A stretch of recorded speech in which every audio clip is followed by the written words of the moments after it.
For years, my birthday was too expensive to celebrate, while my sister got parties with live bands. This year, I didn't complain. I just quietly flew first class to Tokyo. When I posted the view from my penthouse, they lost it. My name is Sarah, and I'm the older daughter in what everyone always called such a lovely family. My parents, David and Linda, and my younger sister Emma always seemed picture perfect from the outside. We lived in a nice suburban house, took family vacations, and my parents were involved in the community. But if you look closer, you'd see the truth that I lived with every single day. Emma was the golden child, and I was just the practice round. The birthday situation started when I turned 10 and Emma turned 6. That year, my parents threw Emma this elaborate princess party complete with a bouncy castle, professional face painting, and a magician. When my birthday came around 4 months later, I got a homemade cake and a gift card to Target. When I asked why Emma's party was so much bigger, my mother gave me the line that would haunt me for the next 16 years, "Sweetheart, we just can't afford to do expensive parties all the time. You understand, right?" I was 8. I didn't understand. But I nodded anyway because that's what good girls do. The pattern continued year after year, and the excuses got more creative. Emma's parties got bigger while mine got smaller. When she turned 10, they rented out the entire roller skating rink and hired a DJ. For my 12th birthday, we went to Applebee's with just the family. When I asked about having friends over, Dad said, "Sarah, you know money's tight right now. Maybe next year." But somehow money was never tight when it came to Emma. By the time Emma was in high school, her birthday parties were legendary. I'm talking hired photographers, live bands, themed decorations that took days to set up, and guest lists that included half the school. For her 16th birthday, they threw her a sweet 16 that cost more than most people's cars. There was a red carpet, professional DJ, custom dress, and a highlight reel played on screens throughout the venue. My 18th birthday? Dinner at Olive Garden and a cake from the grocery store bakery. When I asked if I could have a party too, Mom sighed and said, "Sarah, you're more mature than Emma. You don't need all that flashy stuff to feel special." I was starting to see the pattern, but I still held out hope that maybe, just maybe, they'd come through for me eventually. They never did. College came, and while Emma got her full tuition paid for plus a generous monthly allowance, I worked 3 part-time jobs and took out student loans. When I graduated summa cum laude with a degree in computer science, they took us to dinner at the same Olive Garden. When Emma graduated 3 years later with a C average, they threw her a graduation party that rivaled most weddings. The final straw came last year on my 25th birthday. I had just gotten promoted to senior software engineer at a major tech company, making more money than I'd ever dreamed of. I was finally financially stable and thought maybe, just maybe, my parents might want to celebrate this milestone with me. I hinted for weeks about wanting to do something special. I even offered to pay for it myself if they just organized something.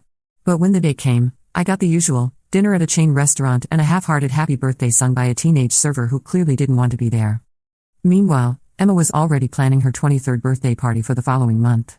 The theme was Emma through the ages, and they were creating displays for each year of her life. They hired a party planner, a catering company, and yes, another live band. The budget was more than my yearly rent. That night, lying in my childhood bedroom after my pathetic birthday dinner, I made a decision. I was done begging for scraps of attention. I was done pretending it didn't hurt. And I was done explaining to my parents why I deserved the same treatment as my sister. But first, I did something I'd never done before. I went through Emma's social media and really looked at the documentation of our childhood inequality. Photo after photo of elaborate birthday celebrations, each one more extravagant than the last. Professional photographers capturing her blowing out candles on custom cakes that probably cost more than my car payment. Videos of her dancing with friends at parties that looked like wedding receptions. And then I scrolled through my own social media history. The difference was stark and heartbreaking. A few photos from those depressing family dinners, me forcing a smile over grocery store cake. The most elaborate thing I'd ever posted for my birthday was a selfie with a cupcake I bought myself when I turned 23. I started doing research that night. How much had Emma's parties actually cost? I made spreadsheets, because that's the kind of person I am. Conservative estimates based on venue rentals, catering costs, entertainment fees, and decorations. The numbers were staggering. Emma's Sweet 16 alone had cost approximately $8,000. Her 21st birthday party, the Emma Through the Ages theme, had cost nearly $12,000. In contrast, my parents had spent maybe $2,000 total on all 25 of my birthdays combined, and most of that was probably the Olive Garden bills. I calculated that over the years, they'd spent roughly $60,000 celebrating Emma's life milestones while spending less than 5% of that celebrating mine. $60,000. I stared at that number on my laptop screen until my eyes burned. That was more than my student loans. That was a down payment on a house. That was a fortune spent on one daughter while the other got table scraps. The research phase became an obsession. I found myself staying up late, diving deeper into the psychology of family favoritism, reading articles about the long-term effects of parental inequality on adult children. I learned terms like scapegoat child and golden child syndrome. I discovered that what I'd experienced had a name and that thousands of other people had lived through similar situations. I joined online support groups for people who'd grown up in families with obvious favoritism. Reading their stories was both validating and devastating. There were so many of us, the overlooked ones, the mature ones, the ones who learned to expect less because asking for more was labeled as selfish or dramatic. One woman in the group shared a story that hit particularly close to home. Her sister had received a new car for her 16th birthday while she got a used bicycle. When she pointed out the inequality, her parents said she should be grateful for anything and that her sister needed the car more because she was involved in more activities. The woman was 43 now and still dealing with the psychological impact of growing up feeling less valued.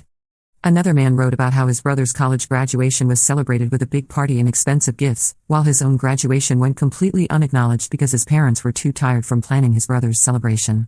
He'd gone on to become a successful doctor, but he still struggled with feelings of inadequacy and a compulsive need to overachieve to get attention. These stories lit a fire in me. I wasn't crazy. I wasn't being dramatic. I wasn't too sensitive.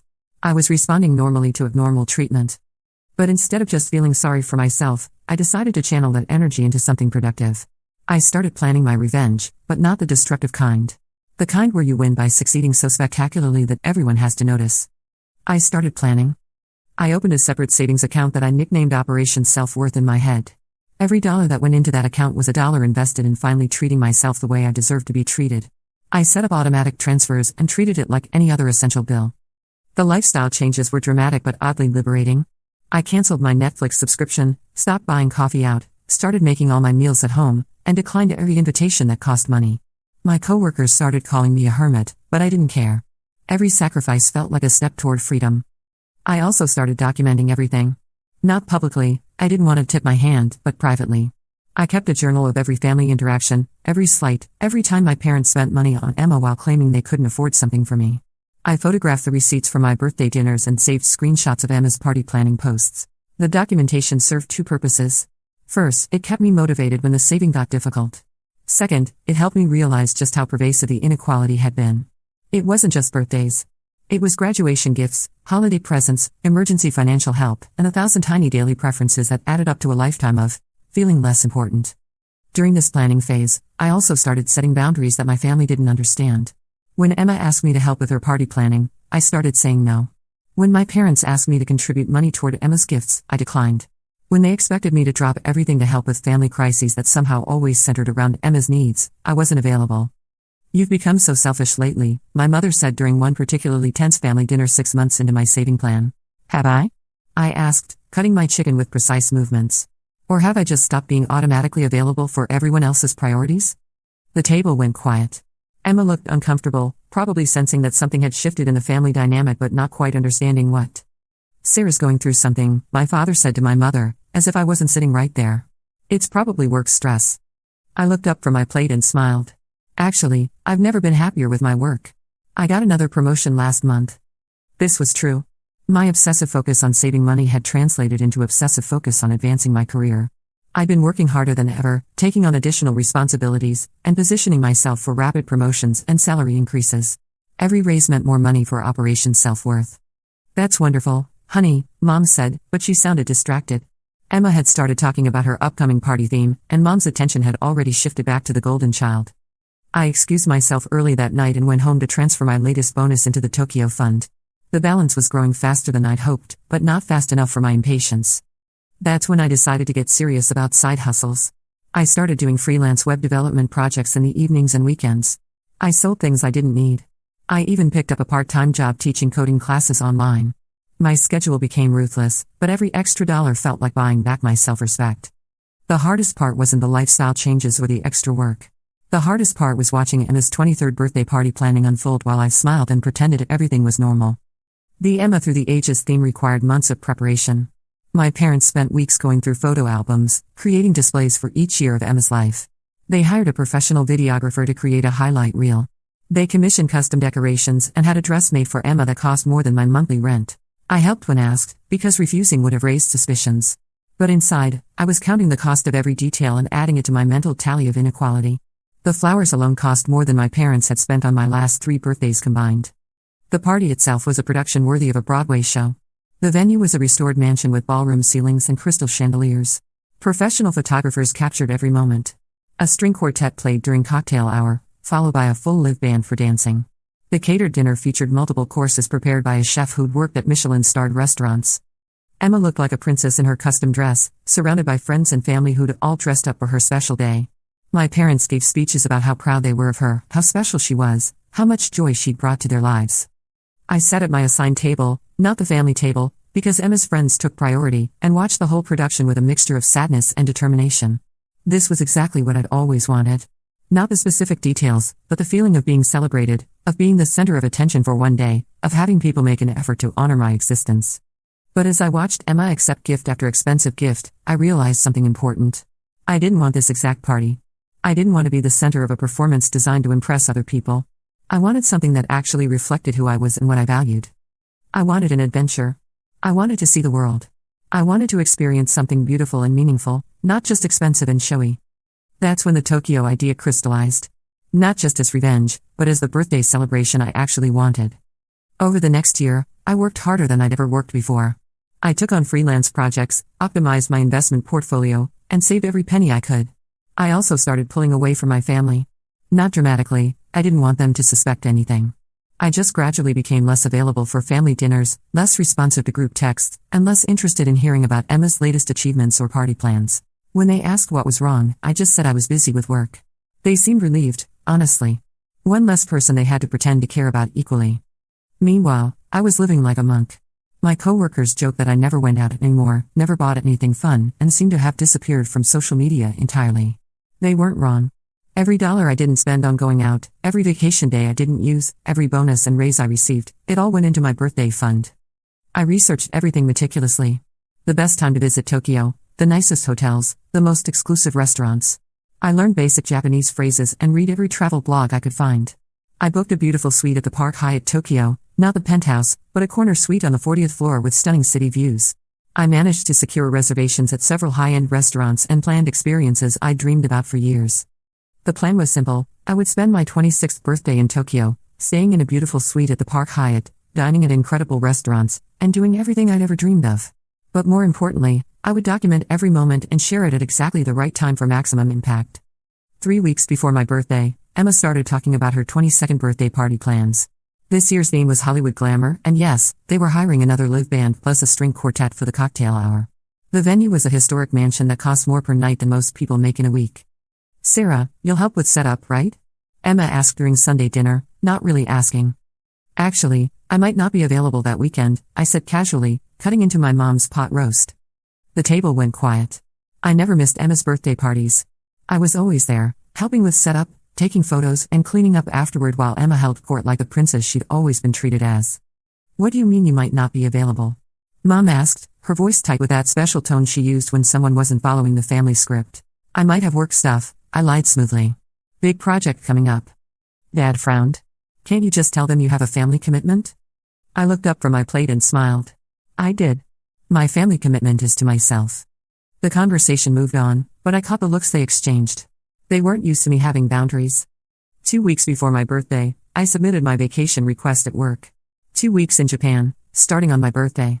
My manager, who knew about my family's situation from years of watching me work through my birthday while everyone else took time off for their celebrations, approved it immediately. "You deserve this, Sarah," she said. "Take all the time you need." 1 week before my birthday, I started getting the usual questions about my birthday plans. Would I like to go to dinner somewhere? Olive Garden was mentioned, because of course it was. Maybe see a movie afterward? "Actually, I think I'm going to do something different this year," I told them during our last family dinner before I left. "Different how?" Emma asked, looking up from her phone where she was probably planning more details for her upcoming extravaganza. "Just different," I said. "Nothing big." Mom looked relieved. "Good. You know how we feel about expensive celebrations." I smiled. "Oh, I do. I absolutely do." The night before I left, I packed my bags with more excitement than I'd felt in years. I bought an entire new wardrobe for the trip, designer clothes I'd never allowed myself to buy before, jewelry that cost more than my parents spent on my last 5 birthdays combined, and luggage that looked like it belonged in first class. Because that's exactly where it was going. I left for the airport at 4 a.m., 3 hours before my family typically woke up. I told them I was going to spend my birthday weekend at a spa retreat, vague enough to be believable, specific enough that they wouldn't ask too many questions. The first-class lounge at LAX was everything I'd imagined. Unlimited champagne, gourmet food, and comfortable seating with a view of the runway. I took a selfie with my champagne flute raised toward the window and saved it for later. The flight to Tokyo was 13 hours of pure luxury. The first-class suite was like a private hotel room in the sky, complete with a bed that folded down from the wall and a personal flight attendant who remembered my name and drink preferences. I slept better on that plane than I had in months. I landed in Tokyo on my birthday morning, and the city welcomed me like I'd always belonged there. The transfer to the hotel was seamless, a private car that glided through the streets while I watched the city wake up outside my window. The Park Hyatt Tokyo is everything you see in the movies and more. My suite was on the 40th floor with floor-to-ceiling windows offering a spectacular view of the city, including Mount Fuji in the distance. The bathroom alone was bigger than my first apartment, with a soaking tub positioned perfectly to watch the sunset over Tokyo. I spent my actual birthday doing everything I dreamed of. I had breakfast in bed while watching the sunrise over the Imperial Palace. I got a massage at the hotel spa that cost more than my parents typically spent on my entire birthday celebration. I went shopping in Ginza and bought myself things I'd never allowed myself to want before. For lunch, I ate at Sushi Yoshitake, a 3-Michelin-starred restaurant that required months of advanced planning to get a reservation. The omakase meal was transcendent, each piece of sushi a small work of art. I savored every bite and thought about all the birthday dinners at chain restaurants while Emma got catered affairs. That afternoon, I visited temples and gardens, took a private tour of the city, and experienced Tokyo in a way that most tourists never get to see. Every moment felt like a small act of rebellion against years of being told I didn't deserve nice things. But the real magic happened that evening. I had dinner reservations at Narasawa, a 2-Michelin-starred restaurant that's nearly impossible to get into. The meal was poetry on a plate, each course told a story about Japan's seasons and landscapes. I ate alone, but I didn't feel lonely. I felt powerful. After dinner, I returned to my suite and stepped out onto the private balcony. The view was breathtaking. Tokyo sprawled out below me in every direction, millions of lights twinkling like earthbound stars. Mount Fuji was silhouetted against the darkening sky, and the city hummed with energy even 40 floors below. I had never felt more alive. I took out my phone and carefully composed the photo. The view from the balcony, with the Tokyo skyline spreading out infinitely in every direction. The city lights reflected off a glass of champagne in my hand, Dom Perignon, because why not? In the corner of the frame, you could just see the edge of the suite's marble table with the bottle and my room service dinner remnants. I wrote a simple caption, 26 never felt so good, clinking glasses emoji, hashtag Tokyo views, hashtag birthday treat, hashtag penthouse life, hashtag worth the wait. I posted it to Instagram at exactly 9 p.m. Tokyo time, which was 8 a.m. back home in California. Perfect timing for when my family would be having their morning coffee and checking their phones before work. Then I put my phone on silent and went to soak in that incredible bathtub. When I finally checked my phone 2 hours later, it had exploded. 47 missed calls. 156 text messages. 89 Instagram notifications. I poured myself another glass of champagne and started reading. Emma had called me 12 times and left increasingly frantic voicemails. Sarah, what the fuck? Where are you? Call me back right now. Mom and Dad are freaking out. How could you afford this? Did you steal money? This is so fucking selfish. We had no idea where you were. My parents' messages were a mix of confusion, anger, and something that looked suspiciously like panic. Mom, Sarah, please call us. We're very worried. Dad, where are you? How did you pay for this? Mom, this is very irresponsible. We need to talk. Dad, are you in some kind of trouble? Did someone give you money? Mom, Emma is very upset. Her party planning is ruined because everyone is asking about your trip. And there it was. Even when I was living my best life on the other side of the world, somehow I was still responsible for Emma's happiness. But the Instagram comments were where the real drama was unfolding. My extended family, friends, and acquaintances from high school were all chiming in. Aunt Carol, wait, when did Sarah become rich? I thought she was the struggling one? Family friend Janet, is this the same Sarah who always had quiet birthdays? Good for her. High school classmate Mike, damn Sarah, this is a glow up. But the best comments were from people who knew my family well enough to read between the lines. Mom's friend Patricia, Linda, I thought you said Sarah never wanted big celebrations? Dad's brother Uncle Tom, guess the family financial situation improved pretty quickly. Cousin Rachel, interesting how Sarah can afford Tokyo penthouse suites but the family could never afford to throw her a decent birthday party, thoughtful face emoji. That last one had 17 likes. Emma had also commented, some of us care more about family than Instagram likes. It had 3 likes, all from her closest friends.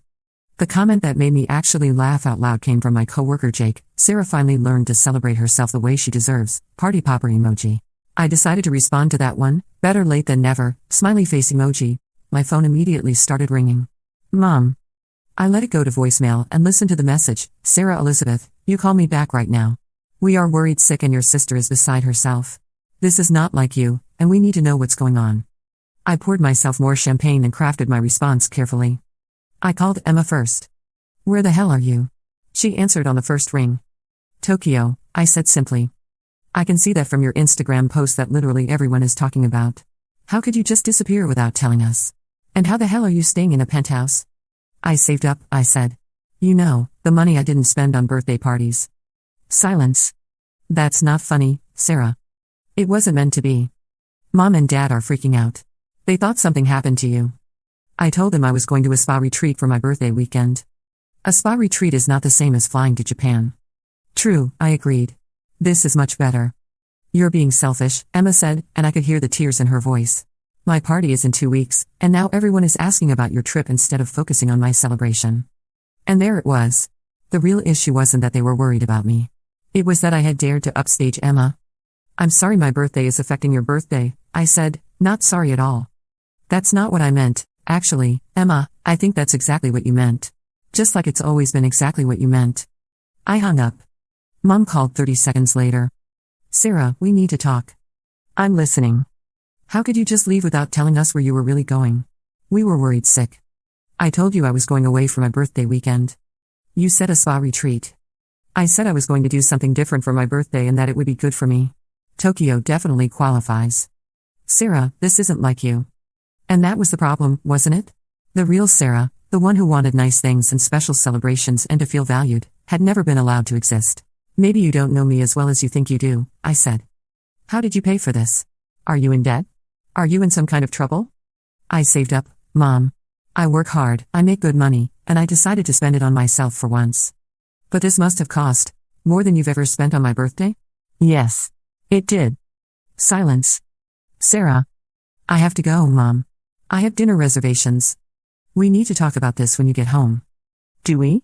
Because for 25 years, whenever I tried to talk about feeling left out or treated differently, you told me I was being dramatic or too sensitive. Now I'm not talking about it anymore. I'm just living my life. I hung up and immediately blocked both Emma and my parents on Instagram. I wasn't ready for that conversation to continue publicly. But I couldn't block everyone, and the comments kept coming. Cousin Rachel had posted again, funny how Sarah suddenly had money for luxury trips when she's been working her ass off for years while Emma got handed everything, eyes emoji. Aunt Carol replied, Rachel Marie, that's not appropriate. But Uncle Tom replied to Aunt Carol, is it inappropriate or is it accurate? The family group chat, which I'd muted months ago, apparently exploded. Emma screenshotted some of the messages and sent them to me. Grandma, I've always wondered why Sarah's birthdays were so different from Emma's. Aunt Carol, Linda always said Sarah preferred low-key celebrations. Uncle Tom, did Sarah prefer them or was that just easier? Cousin Rachel, I remember Sarah asking why Emma got parties and she didn't. Linda said it was because Sarah was more mature and didn't need them. Cousin Mike, that's fucked up. Sarah's been working since she was 16 and Emma's never had a job. Grandma, language, Michael. Cousin Mike, sorry Grandma, but it's messed up. I realized that other people had been noticing the disparity all along. They just hadn't said anything because it wasn't their place. But my Tokyo post had given them permission to finally acknowledge what they'd all been seeing. The next morning in Tokyo, I woke up to 23 more missed calls and decided to post another photo. This one was my breakfast, perfectly arranged Japanese delicacies on a tray with the Tokyo skyline in the background, taken from my suite seating area. Caption, Day 2 in Paradise. Sometimes the best birthday gifts are the ones you give yourself, cherry blossom emoji, hashtag Tokyo breakfast, hashtag best birthday ever, hashtag living my best life. The response was immediate. Emma called me crying. Sarah, please stop posting. Everyone is talking about this. Mom is getting calls from relatives asking questions about our family. What kind of questions? About money and fairness and... Just please stop. You're embarrassing us. I'm embarrassing you by celebrating my birthday? You're embarrassing us by making it obvious that things weren't always equal. Finally. Some honesty. Things were never equal, Emma. Not once. Not ever. I know that now, okay? I know. But did you have to make it so public? I posted 2 photos of my birthday trip. If that makes the inequality obvious, maybe the problem isn't the photos. Sarah, please. Can we talk about this when you get home? Can we fix this? What exactly do you want to fix? The 26 years of treating me like an afterthought, or the fact that, People noticed? She was quiet for so long I thought she'd hung up. I want to fix the 26 years, she finally whispered. I almost broke. Almost. But then I remembered every birthday dinner at Olive Garden while she got live bands. Every graduation dinner at chain restaurants while she got parties.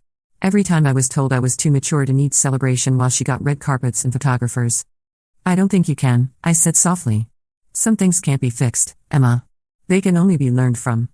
I spent the rest of my trip doing exactly what I wanted to do. I visited museums and gardens, took cooking classes, went to the theater, and ate at restaurants I'd dreamed about for years. I bought myself beautiful things and took photos of everything. But I didn't post any more photos online until the very end of my trip. I'd made my point and wanted to actually enjoy my vacation without managing the family drama. The trip was everything I'd hoped for and more. For 10 days, I was just Sarah, not the overlooked daughter, not the responsible older sister, not the one who was supposed to understand why she deserved less. Just Sarah, experiencing one of the world's great cities and finally celebrating herself the way she deserved. On my last night, I had dinner at the hotel's restaurant and reflected on the trip. I felt different, not bitter or angry anymore, just free. Free from the need to beg for attention or justify my worth. Free from the family dynamics that had defined me for so long. I flew home in first class again, and this time I didn't save the photos for later. I posted one picture of the first class lounge with the caption, heading home. Sometimes the best journeys are the ones you take alone, airplane emoji. When I landed, there were only 3 messages waiting for me. One from my manager asking how my trip was, one from my friend Lisa saying the photos looked amazing, and one from Emma. Can we talk when you're ready? Really talk? I didn't respond immediately. I went home, unpacked, and tried to readjust to regular life. But everything felt different now. My apartment felt smaller but more mine. My routine felt more intentional. I felt like I'd finally grown into myself. 3 days after I got back, Emma showed up at my door. She looked terrible, like she'd been crying for 2 weeks straight. Can I come in? I let her in and made tea while she sat at my kitchen table and cried. I canceled my party, she said finally. I sat down across from her. Why? Because after your Tokyo post, I started actually thinking about our birthdays growing up. Really thinking about them. And I realized that I never once asked why yours were different. I just accepted that I deserve more. She wiped her eyes with a tissue. Mom and Dad keep saying that you were always more mature, that you preferred low-key celebrations, that you never complained. But Sarah, you did complain. I remember you asking. I remember you crying after my 10th birthday party because you wanted friends to come to yours too. And I remember Mom and Dad telling you that you were being jealous and ungrateful. I nodded. I remembered that conversation too. I was 10 when they threw me that first big party. I just accepted that it was normal, that I deserved it. I never questioned why you didn't get the same thing. I was a kid, but I'm not a kid anymore. I haven't been a kid for a long time. No, I agreed. You haven't. Mom and Dad keep trying to explain it away. They say money was tighter some years, or that they thought you really did prefer smaller celebrations, or that they were trying to teach you different values. But Sarah, they threw me a $10,000 party last year. For my 21st birthday. There's no explanation for that except that they value me more than they value you. Hearing her say it out loud was both painful and oddly relieving.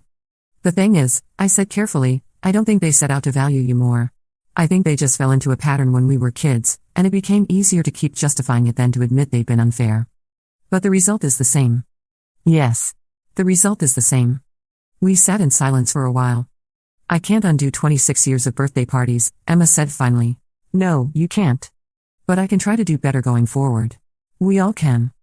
I looked at my sister, really looked at her. She wasn't the spoiled princess I'd built up in my mind anymore. She was just a young woman who'd been handed advantages she'd never questioned and was now grappling with the reality of that privilege. What does doing better look like? I asked. I don't know yet. But maybe it starts with acknowledging that the way things were wasn't fair. And maybe it continues with me not accepting expensive gifts and parties from them till they're ready to treat us equally. I raised an eyebrow. You'd really give up the princess treatment? Sarah, seeing how happy you looked in those Tokyo photos. I realized I've never seen you look that happy at any family celebration. Ever. How fucked up is that? It was pretty fucked up. I've been thinking, she continued, about what it must have felt like to watch me get everything while you got leftovers. And I'm ashamed that I never thought about it before. I'm not asking you to be ashamed, no, but I should be. I should have noticed. I should have said something. I should have insisted that you get the same treatment I did. But I didn't, because it was easier not to see it. I reached across the table and took her hand. We were kids, Emma. You were younger than me. It wasn't your job to fix our parents' mistakes. Maybe not when we were kids. But I'm 24 now. I should have figured this out years ago. She squeezed my hand. I want to have a relationship with you that isn't built on inequality. I want to get to know who you actually are when you're not trying to be the mature, understanding older sister who never asks for anything. I'd like that too, I said, and I meant it. Can I ask you something? Sure. How long were you planning the Tokyo trip? I smiled. About a year and a half. A year and a half of saving and planning while watching me plan another ridiculous party.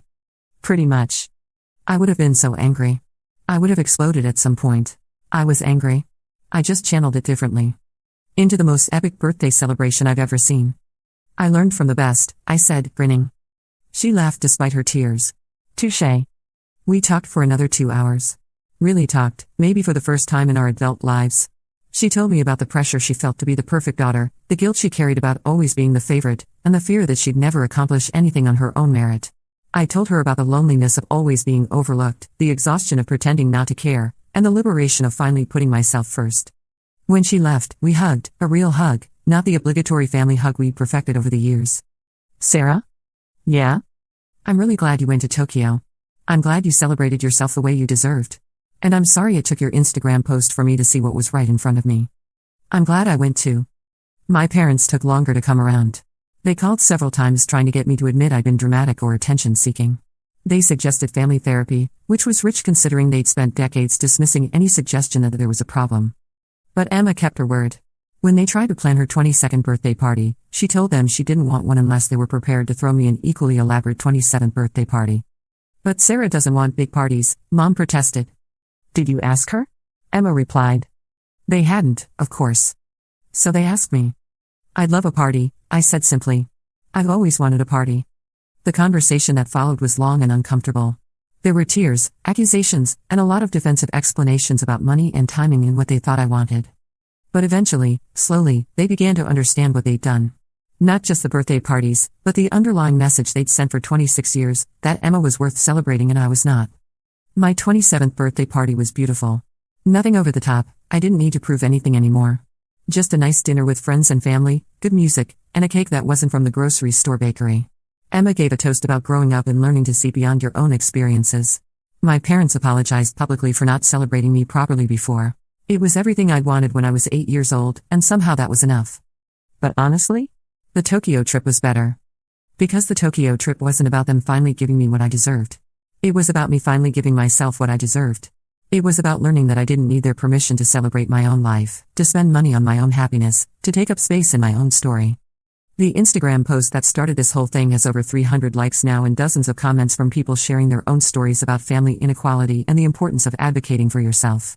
It apparently inspired my cousin Rachel to finally demand equal treatment from her parents, and my coworker Jake to book his own solo trip to celebrate his promotion. Sometimes the best revenge isn't planned. Sometimes it's just living your best life so loudly that people can't help but notice the contrast with how you were treated before. And sometimes, the best gift you can give yourself isn't just a luxury trip. It's the permission to finally be as important in your own life as you've always been in everyone else's. I'm planning my next adventure now. Maybe Iceland. Maybe New Zealand. Maybe both.